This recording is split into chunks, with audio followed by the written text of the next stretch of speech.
Selamat pagi. Ya, ketemu lagi ya semester baru, pertemuan pertama. Biasanya kalau pertemuan pertama masih semangatnya teman-teman. Nah, ketemu lagi karena semester kedua, jadi sudah sering dengar curhatan saya di semester lalu ya. Jadi kita coba di semester ini teman-teman. Salah satunya adalah penutupan laptop dan penghentian makan siang. Jadi tidak ada makan di kelas dan kita nanti akan coba tutup laptop selama masa paparan. Nanti juga saya butuh feedback dari teman-teman.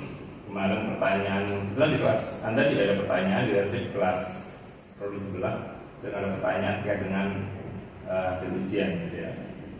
Saya kurang tahu, tapi nanti saya coba dilanjuti. Nanti ada klausulnya, nanti kita lihat take and give-nya menarik enggak, sambil jalan kita evaluasi gitu ya. Jadi mohon kerjasamanya untuk kita coba membuat penelitian tindakan kelas sambil kita belajar gitu ya. Kemarin saya coba tunjukin cara teman-teman, sekarang saya coba buat pola sendiri, nanti kita lihat. Mudah-mudahan semester depan saya bisa ceritakan gitu ya. Kan ini setelah setahun yang ketemu saya lagi kan ya. Jadi saya ceritakan ke dosen yang lain untuk diceritakan ke kelas teman-teman. Metodologi penelitian, teman-teman saya kurang tahu juga kenapa saya bermateri ini, tapi saya coba. Saya akan juga elaborasikan juga dengan beberapa materi yang saya coba buatkan dalam rangka materi ini. Kemarin saya coba studi banding review ke dua prodi SI Fasilkom UI dan prodi hukum, prodi kriminologi di FISIP. Seperti apa sih gitu, yang sosial banget dan yang RPLK banget gitu ya. Seperti apa sih gitu. Banyak saya teman-teman RPLK sekali gitu ya, tapi siapa tahu ada. Nah, capaian ini seperti ini teman-teman, tidak banyak berbeda karena kurikulum teman-teman sama dengan kurikulum tingkat 4, jadi tidak berbeda. Capaian seperti ini dan masih menggunakan terminologi mahasiswa. Saya juga tidak ganti taruna ke kelas saya karena mengikuti dokumen saja gitu ya. Saya juga kenapa LPS-nya masih mahasiswa gitu ya, atau oke lah ikuti.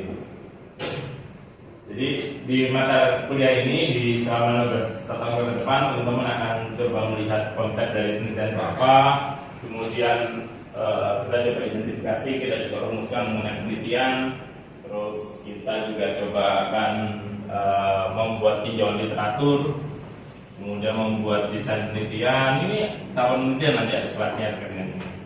Kemudian memahami penelitian kualitatif dan kuantitatif, dasarnya ini pendekatannya ke sana gitu ya. Nanti akan ada variasi penelitian tidak berkelas, penelitian eksperimen, itu sekedar variasi dari pendekatan. Jadi nanti kualitatif itu sebenarnya pendekatan dan approach gitu ya. Menurut saya, masa saya kan. Tapi juga saya akui di buku yang digunakan ada juga dosen yang menggunakan, ada juga penulis yang menggunakan penelitian kualitatif, penelitian eksperimen, penelitian study case, gitu ya, tindakan kelas itu juga ya dipersilakan saja. Nah, kemudian nanti sampai ke 6 memahami tentang penelitian survei, eksperimen ini yang tadi ya. Namun saya ini sebenarnya berbeda dengan yang di sini, ya. Tapi nanti ada buku saya tunjukkan. Kenapa slide saya buat seperti ini? Kemudian menyusun ICP dan proposal TA ini saya custom. Kalau tidak dokumennya pasti kalimatnya nggak seperti ini, tapi saya custom biar lebih operasional. Nanti UTS-nya bikin ICP, UAS-nya membuat proposal. Semester depan lulus. Jadi ICP jadi proposal, semester depan nggak lulus. Ya, ini materinya teman-teman. Kalau nggak salah teman-teman akan ada di sini. Saya kurang tahu nanti kalau bayangan saya kalau Anda diminta untuk tingkat 4 kalian nasi terada enggak ya, dengan pas saya ngajar dengan 4 aman berarti. Iya aman berarti itu teman-teman kayak akan ngikutin alur ini kayaknya. Jadi nggak ada UTS, nggak ada UAS, minggu UTS, minggu UAS gunakan energi Anda untuk mengerjakan UTS dan UAS. Kemudian ini materinya menurut EPS saya ada buku yang ini free, sepertinya ada di kampus. Saya cek kemarin, saya sendiri tidak terlalu menggunakan 3 buku ini, tapi saya gunakan dalam rangka mengajar ini. Gitu. Saya menggunakan buku yang lain karena saya lebih membutuhkan referensi terkait dengan desain penelitian, bukan ke penelitian secara utuh. Jadi saya punya buku terkait dengan desain penelitian bagaimana. Terus kalau saya membuat kualitatif, apa yang saya lakukan? Kalau saya membuat kuantitatif, apa yang saya lakukan? Itu ada 3 buku ini. Buku desain penelitian sendiri, buku kuantitatif sendiri, buku kualitatif sendiri. Nah ini all you can eat, gitu ya. All you can eat di sini. Ya lebih enak. Nah, ini yang dari 2007 ada sebenarnya yang lebih baru lagi. Tapi saya tidak melihat itu operasional. 2022 beliau membuat lagi, tapi saya tidak melihat itu operasional untuk teman-teman PD 4S1. Tentu kalau tertarik ingin tahu ya silakan. Saya tidak terlalu melihat operasional. Saya sendiri sewaktu saya diminta mengajar di Fasilkom UI materi yang sama, saya tidak pakai buku itu, gitu ya. Saya pakai buku ini sama 3 buku tadi, lebih operasional. Nah ini loh, pertanyaannya adalah 100% nggak? Iya, oke. Ada pertanyaan? Jadi nanti UTS bagi 2, dokumen dan presentasi, UAS bagi 2, dokumen dan presentasi.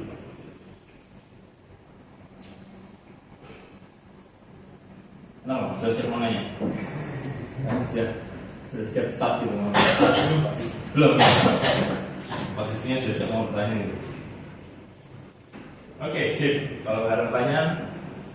Nah, tugasnya ini teman-teman. Saya launching sekarang, dokumennya saya launching di pertemuan 1 seharusnya, walaupun memang tugasnya dikumpulkan di pertemuan ke-13. Kenapa saya perlu melakukan ini dari awal? Karena nanti teman-teman saat mencoba membuat proposal, teman-teman diharapkan sudah membaca banyak referensi. Kenapa 20? Best practice sana, nanti ada di pertemuan pertama ini. Ya, bedanya S1, S2, S3 ada di mana? Ini setara S1 teman-teman ya, dengan mengecilkan diri Anda di bawah S1 dan setara S1. Jadi saat itu sebaiknya 20 literatur untuk bisa memutuskan saya mau riset apa. Ini teman-teman. Jadi teman-teman tidak digunakan mengenai AI untuk verifikasi data. Cara kerjanya bagaimana Pak? Ya percayalah. Kan juga ada detektor AI di ini ya di penelitian. Setiap tugas teman-teman yang terkait dengan ICT, proposal dan ini akan saya cek dengan penelitian untuk melihat bukan tingkat kemiripannya teman-teman, tapi kemiripannya dari mana. Kalau tingkat kemiripannya pasti tinggi, karena teman-teman juga belum dibekali keterampilan untuk mengurangi tingkat kemiripannya untuk mengubah kata-kata itu ya. Jadi pasti tinggi kemiripannya, karena saya kasih template, Anda mengisi titik-titik, ya udah kan, itu tinggi pasti itu. Di level 3 aja dikasih template penulisan aja.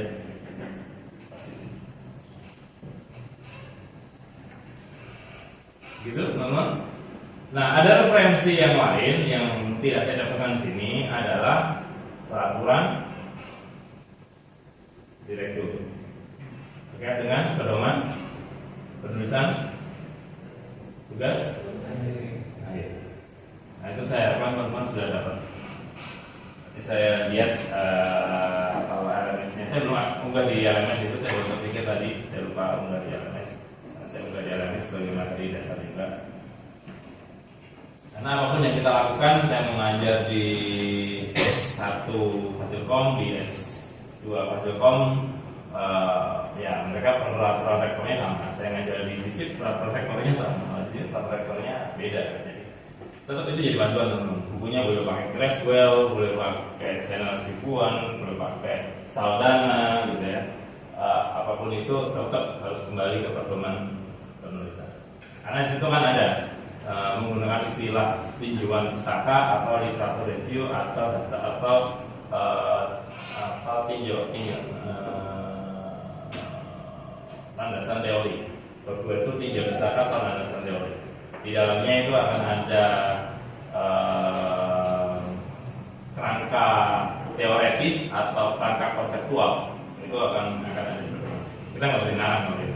Kalau penerapan kerangka teoretis, berarti kita harus sesuai dengan definisi kerangka teoretis. Kalau punya kerangka konseptual, berarti kita sesuai dengan definisi kerangka konseptual. Itu dua yang berbeda. Ini nggak bisa kita pahamnya gambar begini, apapun namanya ya ini tanggal aja sih, nggak kok namanya kerangka konseptual ya berarti dia ya bicara konsep. Kalau kerangka teoretis ya dia bicara teori. Konsep yang tentang teori dihilangkan. Itu teman-teman ya. Itu nanti kita akan sama. Enak kok teman-teman, yang penting punya referensi, gak ada perdebatan. Kalau nggak punya referensi, ya debat kusir gitu aja. Gitu aja. Oke, nah selama paparan kita nanti di sini teman-teman saya kan tidak membuka laptop, teman-teman perhatikan saja hal yang nanti perlu diingatkan, nanti yang perlu diingat. Kita 3 SKS, jadi asumsi saya lebih singkat dari yang kemarin kita 3 SKS juga ya. Ya bukan 3 SKS, jadi harapan saya nanti kita akan ada paparan sekitar 1 SKS dan kemudian kita akan ada diskusi. Jadi menutup laptopnya hanya 1 SKS di awal, kemudian nanti kita akan ke diskusi. Materinya lebih banyak ke sana, lebih penelitian. Cuma juga terlalu banyak teori. Jadi teorinya singkat, nanti teman-teman lihat, akses. Mudah-mudahan LMS sudah bisa diakses dari rumah, jadi malam sebelumnya saya sudah bisa udah ke teman-teman sehingga pagi teman-teman bisa lihat-lihat dulu sebelum belajar. Tapi LMS harus diakses dari sini, dan saya setengah upload dari sini demi upload LMS-nya nggak bisa diakses ternyata. Yaudah. Nah yang pertama ini teman-teman, saya sering cerita ke teman-teman ya. Walaupun tidak ada pisang di kelas ini semester lalu, tetapi saya melakukan sama gitu ya. Walaupun tidak ada pisang di semester ini di kelas ini, saya melakukan hal yang sama. Minum silakan, Anda mau komen silakan, tapi tolong jangan makan. Itu agak kurang pas. Saya sudah ngobrol sama prof saya pun. Ada ceritanya mas, mahasiswa makan. Kalau ke kampus belum makan ya. Dia biasanya absen izin dulu kalau kamar mandi, tapi ya ke kantin makan 5 menit 10 menit dulu, terus itu balik lagi ke kelas. Izinnya kamar mandi gitu, tapi padahal dia makan ke kantin. Nah itu apa konsepnya. Nah, kalau untuk laptop intinya sebenarnya gini teman-teman, untuk laptop itu saya mau mencoba dulu di teman-teman di semester ini berarti semua. Tapi nanti kita akan evaluasi. Sebenarnya bagi saya pribadi tidak ada kendala untuk menentukan laptop. Tapi satu semester kemarin saya melihat ada teman-teman secara umum. Tapi kemarin saya berlakukan secara umum juga ya. Walaupun ini kelas ini enggak. Secara umum yang memang belum paham kapan harus membuka laptop dan kapan harus menutup laptop. Kapan harus mematikan notifikasi WA itu atau Telegram itu gitu ya.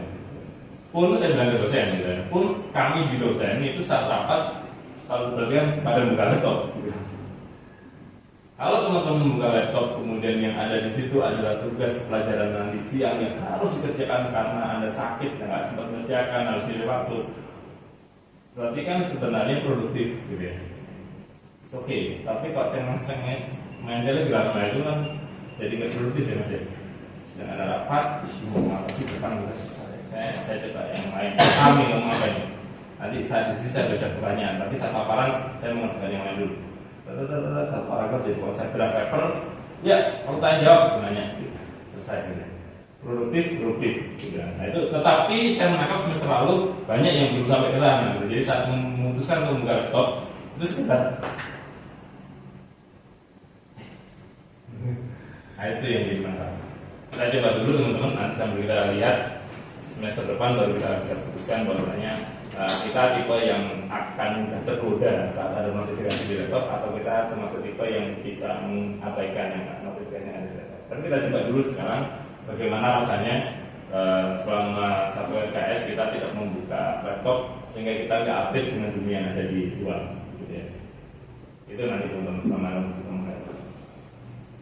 Nah, tolong diingatkan saya juga untuk hal teman-teman bahwasanya materinya Pak, materinya belum diunggah gitu ya. Kasih tahu saya. Walaupun saya tahu juga kadang-kadang nagihnya 1 tes. Tapi ini nggak ada tes. Jangan kemudian lagi. Oke, sip. Nagihnya bisa saat jalan dia kan gitu. Ini nggak ada ujian nggak berhenti lagi nih kawan. Yang penting saya paham kan, saya fokus tadi kelas, saya paham apa ngomong apa, saya catat di kertas. Sudah saya catat, nanti saya siapkan yang lain gitu. Ya. Oke, Anda berapa melihat nilai UTS UAS diatur tidak boleh dilihat mahasiswa. Untuk umpan balik, saya tidak melayani bentuk generik. Silakan hubungi saya sesudah kelas, jam lain, janjian jamnya silakan feedback. Berdua, bertiga, tapi tidak generik per kelas. Karena saya tidak tahu teman-teman butuhnya apa. Dan saya juga perlu tahu tuh, teman-teman orang mahasiswa atau rumah yang ngejar nilai atau ngejar evaluasi. Kalau Pak saya ingin nilai saya berapa? 70, oh iya udah selesai. Kenapa? Pak, nilai saya menurut saya tanya ke dosen. Kalau ada taruna yang bilang, Pak, nilai akhir saya ternyata A minus, boleh nggak saya remedial? Maka ini menurut saya bisa A. Bagaimana? Kaget semua dosen. Memang ada masalah taruna kayak gitu. Kalau ada bagaimana? Ternyata ada dosen yang dapat pertanyaan dari taruna yang lain, tapi nggak pernah ngomong. Oh, kan ada gitu.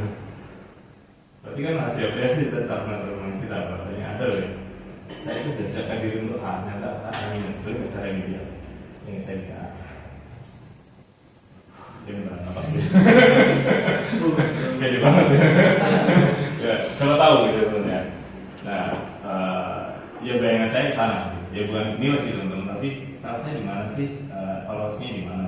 Jadi lebih produktif untuk feedback. Oke teman-teman, ada pertanyaan?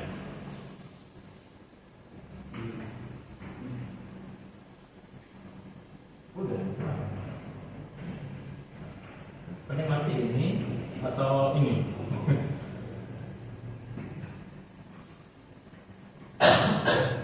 Kalau ada pertanyaan, teman-teman ada waktu sampai menjelang ICP untuk kemudian sambil nanti melaksanakan tugas dan pertemuan dan mencoba belanja, teman-teman melihat ada nggak yang lain yang memang lebih banyak digunakan. Ini yang saya asumsikan masih banyak digunakan walaupun RPS-nya juga sama. Begitu teman-teman. Paparannya saya tutup dengan seperti ini teorinya. Kita pelajarannya metodologi penelitian akan sangat naif, akan sangat tidak sesuai dengan yang saya pahami kalau sampai kita tidak menerapkan kaidah penelitian. Gitu ya teman-teman. Teman-teman adalah pakar, pelaku, saya adalah akademisi. Jadi teman-teman yang setiap hari berkumpul dengan Pak yang sedang meneliti, membaca proposal, membaca TA di perpus, gitu ya. Nah teman-teman yang menemukan fenomena di lapangan itu bisa langsung menginfokan ke saya. Pak, materinya kayak gini di perpus, Pak di perpus ada materi kayak gini. Gitu ya. Nah dari situ berarti teori akan bertabrakan dengan empiris. Studi literatur akan berhadapan dengan hasil observasi, atau mungkin yang sudah meneliti akan berhadapan dengan para praktisi. Prakteknya kayak gini Pak, apa di semester lalu saya kelihatan di sini prakteknya kayak gitu Pak. Ya, betul ya. Nah kita harus terbuka gitu. Oh Pak Adi nggak mungkin lebih paham dari kami, nggak bisa teman-teman. Secara teori saya pasti lebih paham dari teman-teman. Secara praktik di Poltek saya mungkin lebih paham dari teman-teman. Itu dua hal yang berbeda dan tidak boleh disamakan. Karena sumber data ada teori, ada praktek, ada observasi. Dari praktisi, sumber narasumber, dari observasi, dari teori, tiga sumber yang berbeda dan itu nggak boleh diabaikan. Ini teman-teman ya. Jadi saya sangat terbuka sekali, asik proposal. Materinya saya coba untuk unggah. Sedapat mungkin kalau kita tidak ada konten-konten khusus kita akan unggah secara publik di YouTube saya.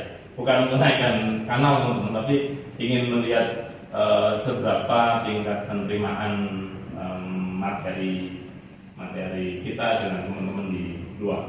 Kalaupun saya sengaja di luar, terus saya anggap materinya ada yang sudah ada di kita, saya akan akses mereka untuk melihat itu. Kalau ada terekam wajah teman-teman, saya akan izin atau saya akan cut. Demikian juga nanti channel saya nanti saya lihat ada materi-materi yang terkait metodologi, karena saya sudah agak lama, agak banyak metodologi di S2 atau S3 atau S1 di Fasilkom UI khususnya. Itu kalau metodologi pasti saya dipanggil untuk ngajarin. Oke, sip. Kita ke materinya teman-teman.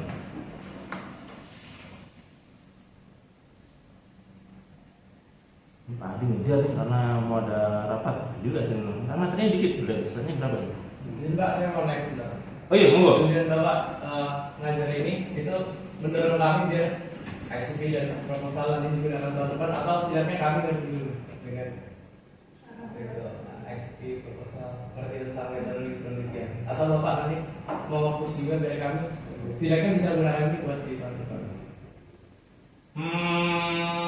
Ya, baik. Harapan itu pasti ada teman-teman. Tapi sebenarnya bukan ngepush teman-teman. Saya lebih mengajak teman-teman untuk melihat kakak kelas Anda yang sudah ngalamin itu. Pasti ada ya yang sudah SP-nya kepakai ya. Seberapa percepatannya, seberapa benefitnya, kita orang-orang manajemen resiko lah, kita sudah cukup. Masa kebahagiaan apa yang dikorbankan di saat tingkat 3 untuk mengerjakan itu, dan kebahagiaan apa yang diraih satu tingkat 4 saat itu sudah jadi, baik yang tugas SCP-nya kepakai dan yang tidak kepakai. Itu aja. Terus Bapak akan mendorong atau enggak? Iya, kalau itu hal yang baik pasti mendorong. Jadi pastinya mendorong. Tapi bukan mendorong sih, tapi siap memfasilitasi gitu. Kalau mau ya silakan dipakai. Tapi kalau enggak, ya saya nggak akan ngepush sampai ke sana. Gitu. Saya nggak akan ngepush sampai itu dipakai. Tapi kan saya juga belum dapat data seberapa oke-nya gitu. Beda kalau misalkan suatu pengalaman contoh, saya pengalaman nge-push anak semester 1 untuk publish Q3 itu sekitar 17. Semester 2 udah siap lulus S2 setahun udah siap lulus. Itu kan beda gitu, sama dengan yang temannya yang tidak saya push semester 3 sudah sidang tesis tapi belum publish, akhirnya masih semester 4 hanya untuk publikasi. Saya saya harus udah bisa bilang ke mereka benefitnya gitu. Karena publikasi itu ada faktor X di luar kampus, yaitu publisher yang kita nggak bisa push. Kalau ini kan, ayo Pak, visi TA saya segera gitu. Pak Adi kan sibuk, tapi saya kan mau yudisium Pak, ya itu enak gitu ya, bisa. Tapi kalau dia nggak bisa. Jadi faktor X itu. Nah kalau ini saya belum dapat success story-nya, kenikmatannya bagaimana, kekurangannya bagaimana, jadi saya nggak akan berani push semester ini ya, semester ini. Itu sih, jadi semester ini pasti saya tidak akan nge-push. Kalau mata kuliah ini ya ke depan itu jadi saya nge-push. Saya belum dapat success story-nya soalnya. Enaknya gimana, seberapa tenang hidupnya, gitu saya belum tahu. Gitu. Ya minimal teman-teman kalau saya dulu saya belajar ini apa namanya fashion itu kalau sedang main keramaian ngelihat manekin itu. Nah itu dulu selesai bernikah itu saya beli dari ujung kepala sampai ujung kaki. Walaupun setelah saya pakai ternyata jelek gitu. Karena badan saya nggak sebagus manekin itu gitu. Jelek ternyata. Tapi keren banget bajunya. Oh saya beli celana saja mas, itu jelek. Pakai baju yang saya punya dulu. Nah jadi lihat, amati, tiru. Gitu ya. Itu aja. Teman-teman harus merasakan hal indahnya baru kemudian meniru itu. Nah, saya minimal ya teman-teman ngerasakan lah.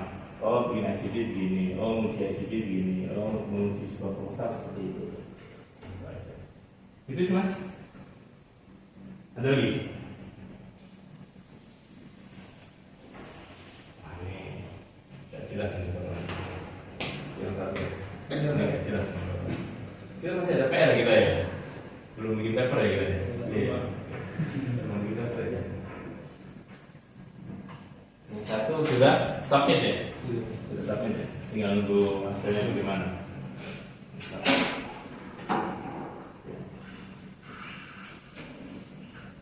Baik teman-teman. Apa itu penelitian? Mengapa kita melakukan penelitian? Mengapa penelitian butuh metodologi?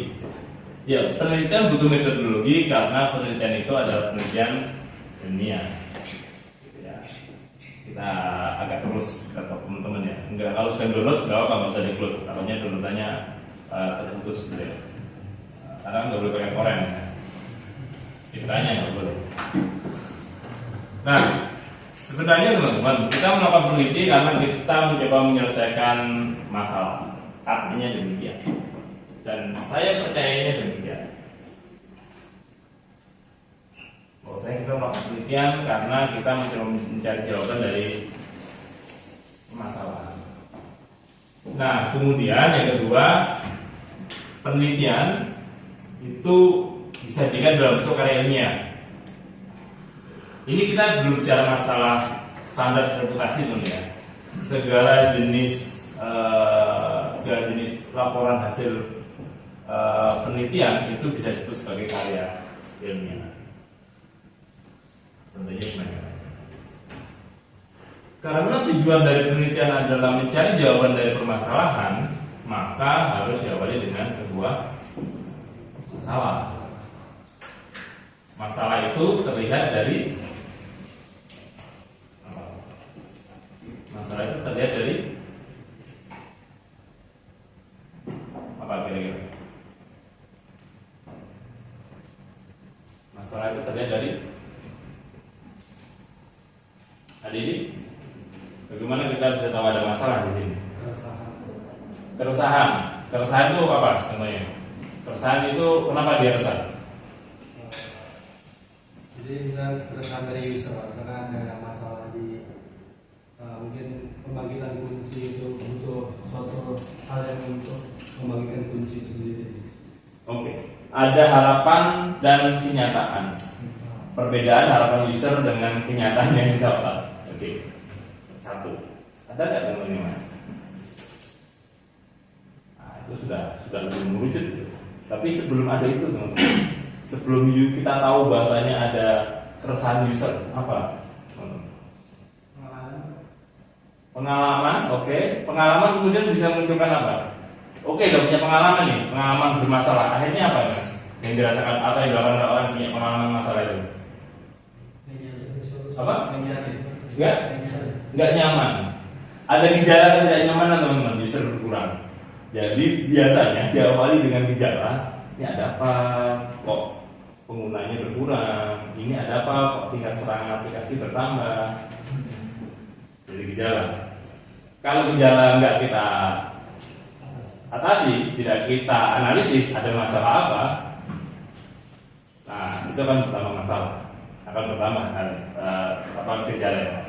Jadi biasanya dari gejala tadi, oh, ini kenapa kok ada keluhan dari pengguna banyak? Lalu kemudian, oh ternyata ada perbedaan antara harapan sama kenyataan pengguna. Oh kemudian, jadi ada gejala. Contohnya teman-teman di kehidupan sehari-hari kita buat penelitian.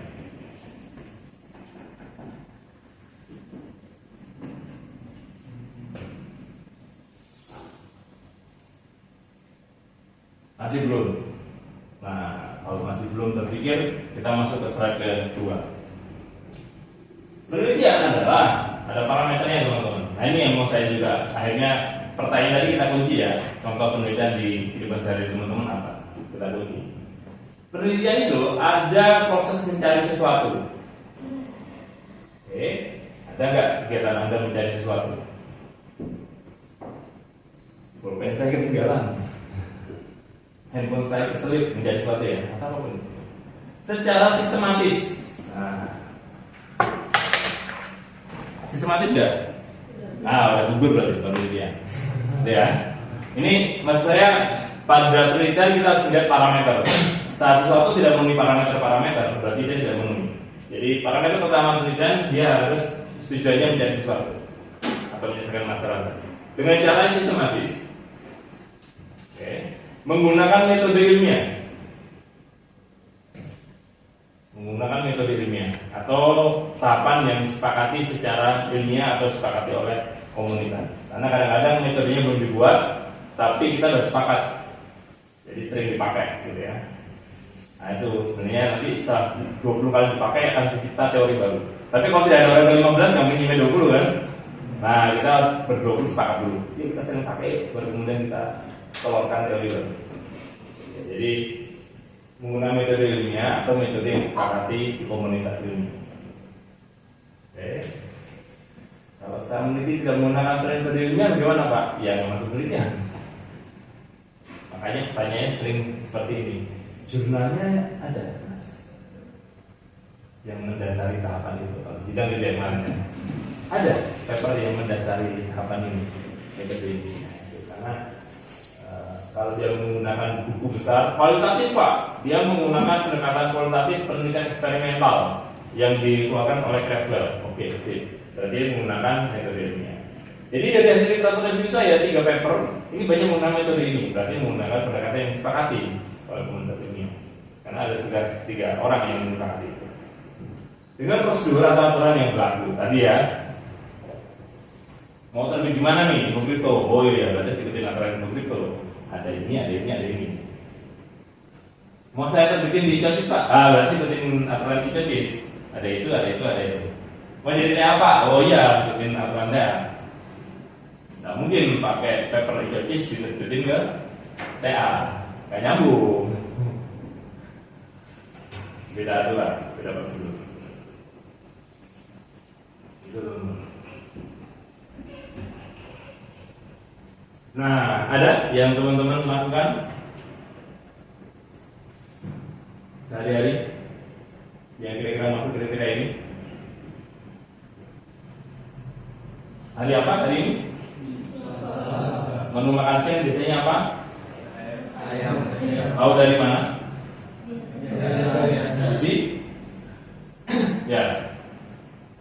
Teman-teman sudah membuat sebuah penelitian sederhana.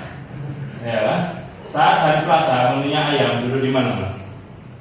Duduk di daerah mana nanti dia? Oh meja, mekor. Kalau dilihat kamu. Duduk di mana Mas?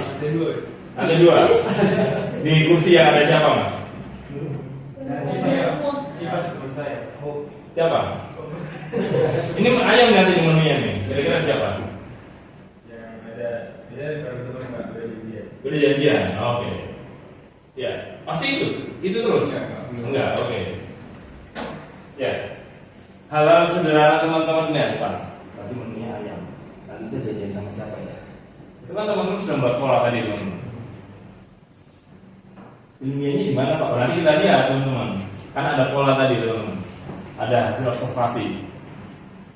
Ada hasil eksperimennya. Itu kan cuma makanan doang Pak. Memang ilmiahnya di mana gitu? Teman-teman belum merasakan itu sebagai suatu hal ilmiah karena teman-teman belum banyak membaca tahapan-tahapan atau metode-metode ilmiah. Setelah membaca, ya semester jok ampun ternyata urusan beli kangkung aja itu termasuk di kualitatif kok. Ya ampun, cuman ke Superindo milih mau beli susu ultra atau Indomilk atau apa, itu termasuk metode kuantitatif kok. Kasih nanya ke teman-teman. Indomilk lagi promo. Iya, tadi saya beli harganya turun jadi 17. Oh iya, aku juga. Dan 5 orang bilang begitu beli akhirnya. Kuantitatif kan? Karena itu teman-teman. Ya, pada akhirnya akan pola di teman-teman. Ada beberapa 4 orang yang kelima nih, ada kelima beli nih gua nih, ada kelima beli nih gua nih, gitu ya. Itu teman-teman. Ya, sederhana itu teman-teman. Jadi ini bukan suatu yang harusnya ada di TA, ada skripsi, tesis, disertasi, ini lifestyle. Mengambil keputusan, bergerak berdasarkan hasil identifikasi masalah, sistematis. Kaku sekali Pak, nanti setelah Anda jalan nggak akan kaku, karena itu kan otomatis. Pertimbangan itu pertimbangan otomatis. Nah kalau sudah jalan otomatis, itu orangnya susah dipindahkan, karena ada tacit knowledge gitu. Ada di sini itu sesuatu yang tidak dibukukan gitu kan, itu otomatis itu orang yang susah dipindahkan. Sudah punya pola ya. Nah ini definisi yang lain teman-teman, proses exploring unknown studying. Intinya dia adalah berkaitan dengan research, jadi memang pencarian ulang. Tapi bagaimana Pak Jaya dikatakan bahasanya no one has understood before. Setiap teman-teman melakukan sesuatu, walaupun dengan cara yang sama, walaupun mungkin menyelesaikan masalah yang sama, pasti akan ada knowledge yang berbeda. Terlepas dari yang lain menertawakan itu doang baru tahu. Tapi kan ada ada knowledge yang belum diketahui. Untuk saya, dengan pemahaman saya yang serendah ini, saya baru tahu ini. Patternnya kan beda dengan kamu yang lebih tahu duluan. Anda yang sekolah di SMA favorit, kemudian pemahamannya lebih cepat. Saya yang sekolah di SMA biasa, pemahaman saya lebih terlambat 1 semester. Ini kan berarti saya punya pola. Oh, berarti kalau saya sekolah di sini dengan pemahaman saya akan terlambat 1 semester dengan teman-teman yang lain. Jadi bukan sekedar oh saya sekarang paham titik, enggak. Kalau itu ya nggak akan sampai di sini. Tapi kalau kita bisa tarik polanya, nah itu yang menjadi nilai dari sebuah jurnal. Ya. Jadi kalau bisa naik diskusinya ke arah sana, jurnalnya memang lebih mantap. Originality-nya jangan. Jadi memang bukan kesimpulan, oh ternyata pembuatan terlalu lunak dalam metode ini lebih bisa digunakan titik. Lebih cepat atau enggak? Ini teman-teman, kata kuncinya menjadi sesuatu itu berkaitan dengan menyelesaikan masalah, state of the art akan saya bahas di pertemuan minggu depan rencananya state of the art. Kemudian karena dia berkaitan dengan hal-hal baru, hal barunya apa saja. Kemudian sistematis, berarti dia terencana sebentar gitu ya. Apakah tadi Anda memikirkan makan siang nanti dengan siapa itu terencana atau tidak gitu ya. Atau ini suatu rencana yang hanya berjalan otomatis gitu. Nah ini akhirnya yang membedakan antara penelitian biasa dengan penelitian ilmiah kan. Metodologi ilmiah, kemudian atau dari komunitas ilmiah, bidang ceritanya, ada praktis dan teoretis gitu ya. Masih ingat teman-teman bahwasanya tujuan penelitian itu menyelesaikan masalah. Artinya berarti kalau teman-teman membuat tata lunak itu bukan tujuan utama dari penelitian. Itu bisa jadi tujuan penelitian, tapi bukan tujuan utama teman-teman. Itu mungkin kalau di TA berarti nomor 2, nomor 3 gitu ya. Tujuan utamanya bukan menghasilkan atau membuat itu bukan tujuan. Kayak dengan saya dulu tujuannya adalah menyelesaikan studi. Naik banget gitu ya. Membuat laporan akhir studi gitu. Itu kita masih belum belajar. Sekarang kesini sudah mulai tujuannya gitu. Tapi masih ingat saya zaman dulu saya membuat TA itu tujuan TA-nya adalah menyelesaikan sebagai syarat kelulusan akademis dan negara. Tujuannya adalah sebagai syarat kelulusan akademis dan negara. Jadi kami secara sadar dan ternyata mengatakan kami nggak mau bikin TA gitu. Karena syarat kelulusan aja. Nah, di sini kami minta Anda secara sadar menyatakan bahwasanya Anda ingin meneliti, walaupun nyatanya juga sih. Kalau itu memang dinyatakan menjadi gambar seperti itu. Oke, ini kata kuncinya teman-teman tadi yang saya bold tadi ya. Kalau tadi di bold tadi ya. Yang di bold tadi ada 1, yang di bold tadi ada 1, 2, 3, 4 gitu ya. Nah ini ada 1, 2, 3, 4.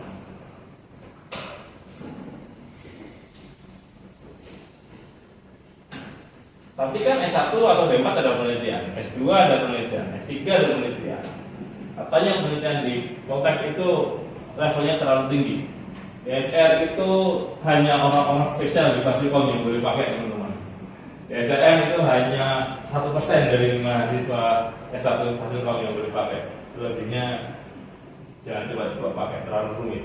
Sementara di sini mayoritas pakai DSR, Design Science Research, Design Science Research Methodology. Ya iya. Nggak mau ikutin. Kalau kan dulu di sidang apa keistimewaan dengan kakak-kakaknya yang orang mau dibangun bangun. Mbaknya. Abangnya kalau di apel cukup, tapi ternyata di sini keren banget gitu. Oke. Nah, kalau Anda lihat kakak-kakak Anda itu banyak pakai DSR, DSRM gitu ya. Itu sebenarnya agak sedikit berlebihan gitu. Tapi kembali, kan teman-teman seleksinya berbeda. Jadi harapannya teman-teman sudah tahu ini adalah sebuah penelitian yang upgrade dari level S1 atau penggunaan DSR atau DSRM itu satu level lebih tinggi dari harapan yang ada pada S1. Kalau di luar itu orang-orang pilihan aja yang memang bisa dianggapkan kecepatan dari S2 untuk pakai profesornya ya SDLC biasa. Kenapa? Karena ini teman-teman, iya nggak kelihatan. Tujuan Anda adalah mengaplikasikan iptek teman-teman, mengaplikasikan iptek, mengaplikasikan teknologi. Kenapa teknologi itu diperlukan? Anda nggak perlu tahu. Kenapa metode teknologi ini dibutuhkan pada kondisi ini? Anda nggak perlu diskusikan itu. Itu ada di level ini.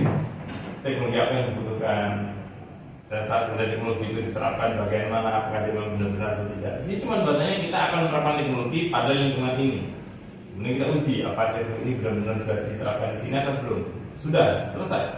Ada dampaknya atau tidak? Itu nanti ada. Nah, di SR itu kan ada tahapan implementasi solusi. SDLC ada tahap evaluasi fase akhirnya, menguji apakah masalah terselesaikan dengan teknologinya. Coding aja udah ampun-ampunan, apalagi mengukur apakah codingnya berhasil atau tidak.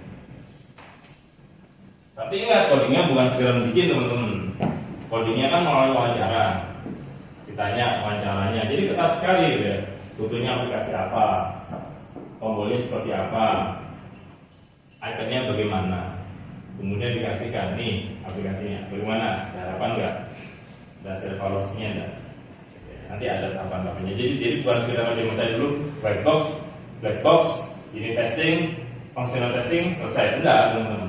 Satu level ada setelah functional testing, ada usability testing, ada acceptance testing. Nanti terkait dengan pengembangan Praluna kita ada nanti. Pakai bukunya ini kan teman-teman, pengembangan Praluna pakai bukunya Alan Dennis kan? RPL kan sudah dapat PKS Praluna. Serius belum? Sikulah sih.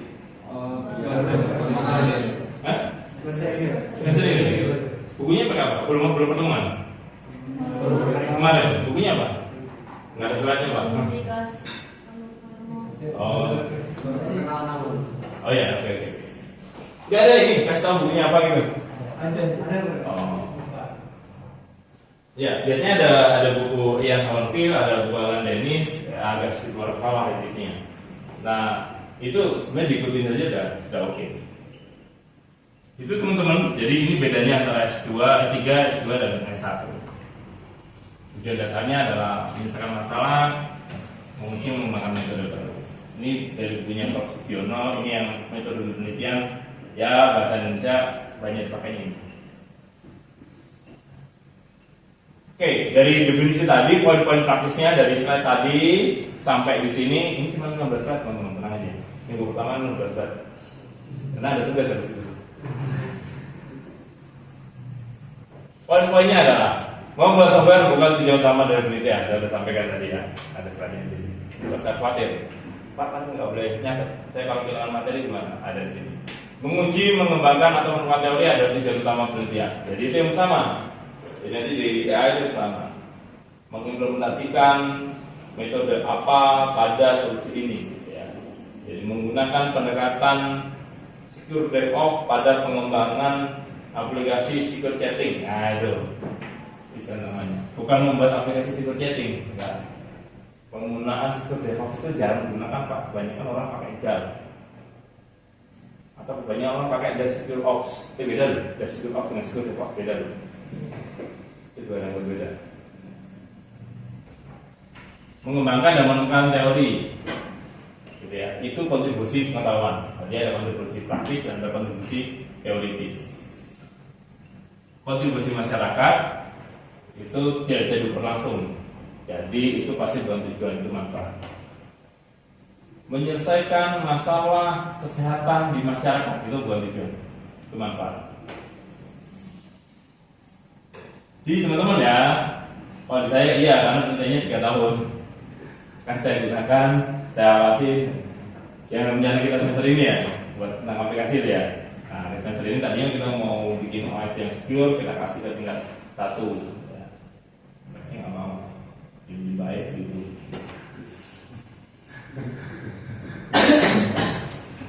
Oh, dia masuk dia, oh gitu teman saya. Gitu.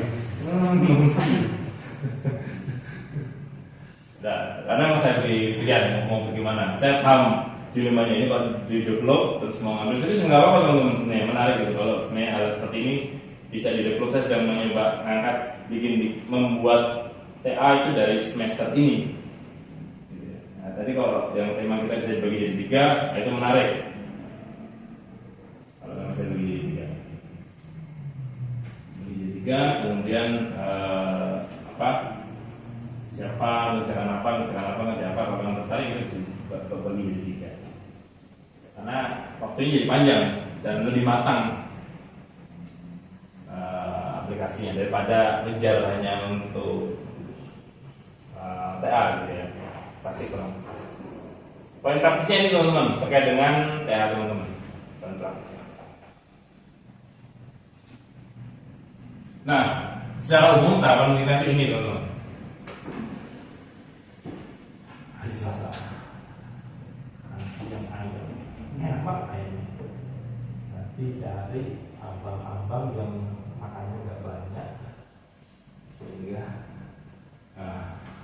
ayamnya mungkin dia akan memilih yang kecil. Nyari adik-adik yang nggak rewel, berharap dia diminta ngambil dulu, ya, dan nggak suka ngomong di belakang. Kalau saya ngambilnya lebih banyak dari dia. Kan sekarang nggak boleh beban taruni soalnya. Iya, zaman saya dulu, sama siapa ya? Yang makanya dikit gitu. Taruni makanya dikit soalnya. Jadi, ini menunya menu daging nih. Berarti duduk sama Mbak siapa ya? Bu Fira dulu favorit Bu Fira, karena pasti nanti sekarang lagi duluan. Udah. Mbak izin habis nggak apa-apa, saya ada Indomie di kamar. Kamu masih tingkat 1 nggak mau beli Indomie. Belum tunjangan kan? Belum. Ya, saya udah jadi pejabat. Kan udah CPNS kan? Dapat gaji. Itu bisa makan catering tuh kalau tingkat 3 nggak sentuh, karena di kamar sudah ada sate, sudah ada. Ya minimal roti bakar lah. Sama martabak itu minimal tuh. Minimal.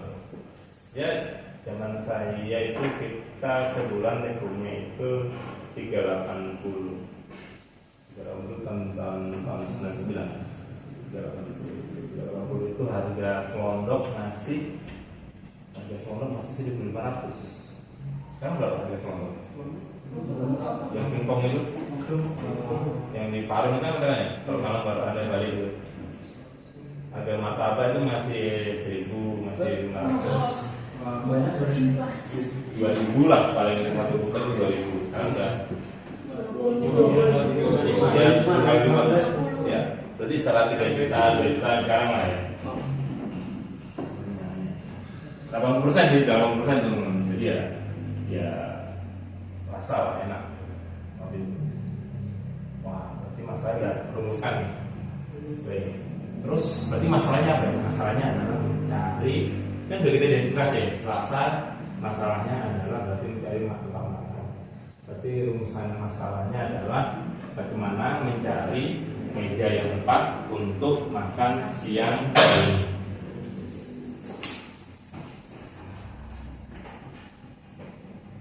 Terus ya kan ada rancangan penelitiannya. Bagaimana buat rancangan penelitian? Pak, literatur review-nya di mana Pak? Kesini dari literatur review. Bagaimana kita bisa membuat rancangan penelitian kalau kita tidak membuat literatur review terkait dengan penelitian? Oh, enggak apa Pak. Literatur review itu kan berkaitan dengan menjadi alternatif solusi Pak. Tapi cara menerapkan solusinya juga ada. Ada berapa cara teman-teman untuk membuat steam susu pada espresso? Nggak ada yang suka kopi ini. Ada yang barista. Ada berapa cara untuk mengocok telur menjadi telur dadar? ada Apa? Pakai apa? bisa di mangkok dulu, bisa langsung di pancinya. Oh, banci langsung gitu. Oke. Iya, dipancinya langsung ya, paham? Ini langsung. Anak saya jadi gini kan langsung saja. Oh, dipecahkan. Iya, ada buahnya loh. Tapi itu kan semua dari sini gitu, teman baca. Iya, teman kan? Bisa.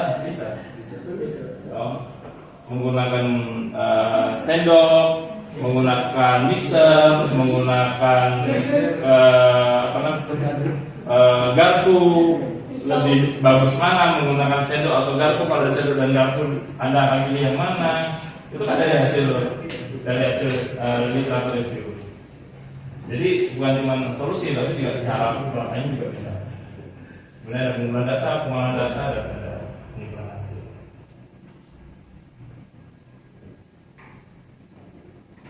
Nah, riset yang baik itu sesuai dengan definisi penelitian tadi. Dan dia menghasilkan outputnya bisa produk, kemudian produknya itu punya kayak keluar. Pak ini leveling Pak, iya leveling. Tapi dari sini levelnya berubah ya, ini levelnya naik, tapi dari sini levelnya turun. Ini paling tinggi di sini turun. Tapi di sini naik. Jadi produknya dipatenkan atau di HKI-kan. Kemudian ada publikasi, ini levelnya semakin naik. Publikasi lebih tinggi daripada paten atau HKI yang terkuat karena lebih dapatnya lebih besar.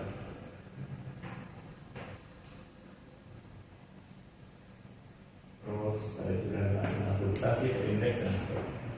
Jadi riset yang baik ini teman-teman sesuai dengan definisi tadi ya. Ada apa? Masalah, ada metode yang disepakati, ada apa? Prosedurnya sesuai, ya, sistematis atau terencana. Pak, saya sudah ngumpulin data nih Pak, terus ngolahnya pakai apa? Sebentar, kamu sudah ngumpulin data baru bingung cara ngolahnya. Padahal penelitian harus sistematis, terencana. Berarti ngumpulin data harus tahu ngolahnya dong. Dan ngolah itu kan berkaitan dengan kesimpulan. Kesimpulan itu berkaitan dengan masalah. Kalau ada ngumpulin data tapi bingung ngolahnya, mau jawab apa kamu? Saya ingin tahu mahasiswa ini semua suka atau tidak. Berarti akan kuantitatif atau kualitatif.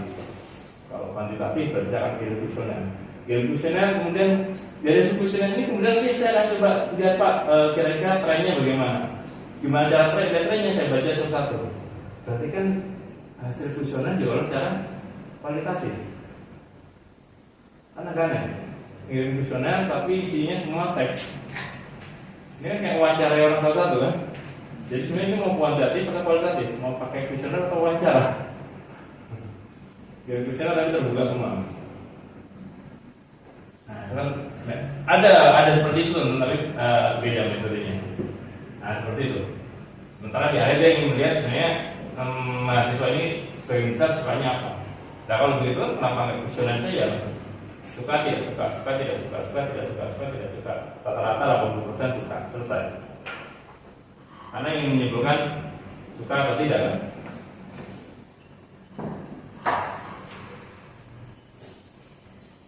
Oke, penelitian yang baik nggak boleh salah dan nggak boleh bohong.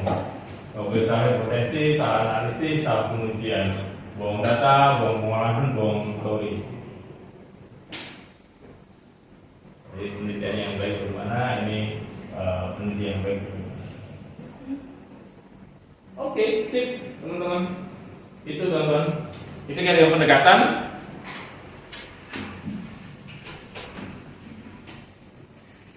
Nah, pendekatan seperti saya sampaikan tadi ada dua. Ada pendekatan kuantitatif dan ada pendekatan kualitatif dan ada campuran atau mix. Ini dari buku Creswell. Jadi dua buku yang tadi saya kutip itu berbeda dengan tiga sumber yang tadi ya. Jadi kalau Anda ingin memperdalam pemahaman kualitatif, kalau Anda ingin menguji sebuah teori yang kuantitatif, ini juga ada gabungan dari itu. Intinya seperti ini. Nah, selesai. Nggak perlu banyak definisi ya. Kalau pakai ini dulu aja Pak, slide-nya boleh tadi. Kalau Anda how itu berarti kualitatif. Kalau kualitatif berarti exploratory, berarti non statistik. Gimana ngolah datanya ada tekniknya. Sebentar Pak, kalau statistik kan numerik itu lebih valid Pak. Iya, setuju. Kuantitatif itu kan statistik. Statistik itu lebih valid daripada sekedar gimana? Mau nggak? Mau nggak? Suka nggak? Paham? Ah, tahu dari mana? Anda paham atau tidak? Paham? Paham? Paham nggak? Paham?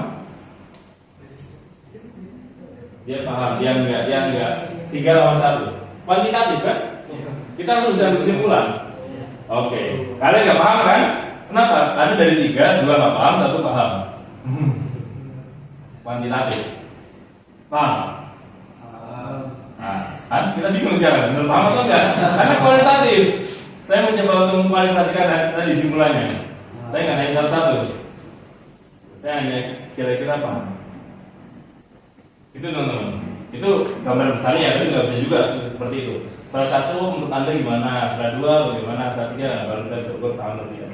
Tapi intinya tadi, seolah kualitatif itu susah untuk dibilang valid atau tidak, karena dia tidak numerik, nggak jelas presentasinya. Tapi saya bisa, metodenya ada.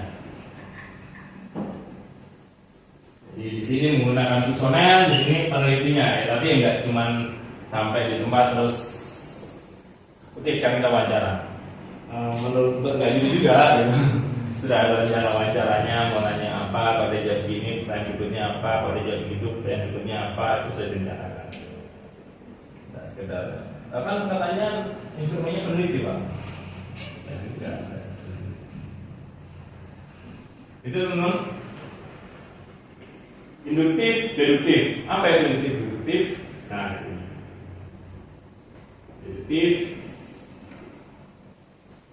Kemudian deduktif. Ya, teori, kemudian disimpulkan. Ada simpulan, kemudian dilihat dalam umum atau tidak. Jadi ada umum, khusus, umum.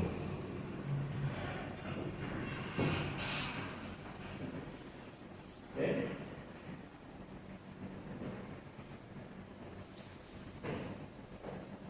Ini ya, khusus, umum, khusus. Jadi kalau Anda menggunakan tadi kuantitatif, dia sampai ke induktif. Tapi kalau ada yang kualitatif, dia induktif. Ini ya. Gimana? Paham? Nah, sekian banyak mahasiswa diwawancarai kan khusus dari cara tadi menyampaikan jawaban paham. Sepertinya mahasiswa dari 3 mahasiswi, 3 taruni ini sepertinya untuk menyampaikan pemahamannya itu taruna itu cukup ragu kepada dosen. Dari khusus gimana paham? Paham? Oke, dari seperti ini khusus kita tarik pemahaman umum ya. Masih ada keraguan taruna untuk menyampaikan pemahamannya akan sebuah materi. Nah, dari khusus umum, simpulan secara umum. Kok bisa disimpulkan? Dan simpulkannya taruna nggak? Oh iya, cuma 3 ya. Taruna ada berapa? Kalau itu masih ada keraguan pada taruna di kelas 3 RPLK untuk menyampaikan pemahamannya kan sebuah materi. Berapa taruna yang diwawancarai 3? Emang ada berapa di RPLK? Mewakili nggak? Oke, kalau gitu masih ada keraguan untuk taruni di 3 RPLK menyampaikan pemahamannya kan sebuah materi. Valid?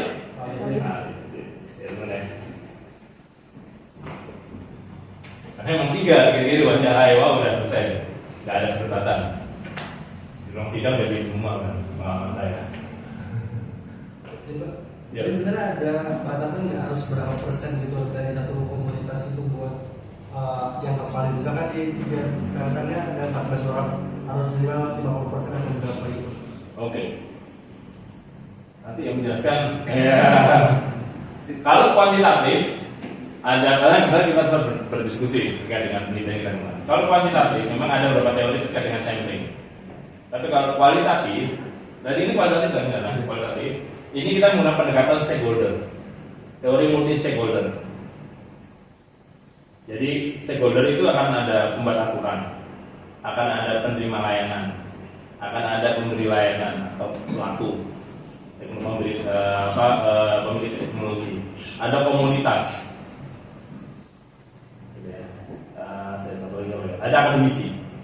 Nah, kebetulan kalau di sini kan ada pemberi layanan dan penerima layanan. Gitu ya. regulator kita nggak tanya. Mungkin nanti kita akan tanya ke regulator ya, ke PAK atau ke pengasuhan. Dari data Anda di RPR kan gimana? Nah saat ini kan kita baru 2 ya, jadi benar dari kondisi itu berarti masih 2. Kalau memang nanti nggak bisa ya sampaikan aja di batasan. Dari 5 stakeholder kita baru wawancarai 2. Kita belum wawancarai sumber aturan, direktur, Badil 3 mungkin atau Badil 1. Kita belum wawancarai komunitas, Bima, BEM kita belum tanyakan gimana kemauan mereka, ya, komunitas mahasiswa. Kita baru pemberi layanan atau pemilik layanan dengan penerima layanan atau customer. Gitu. Jadi ada teori itu. Karena kemarin kebetulan memang itu banyak tanya loh. Jadi selama 5 stakeholder ini sudah bisa diwawancara semua, wah aman. Tapi memang susah menurut cuma. Susah.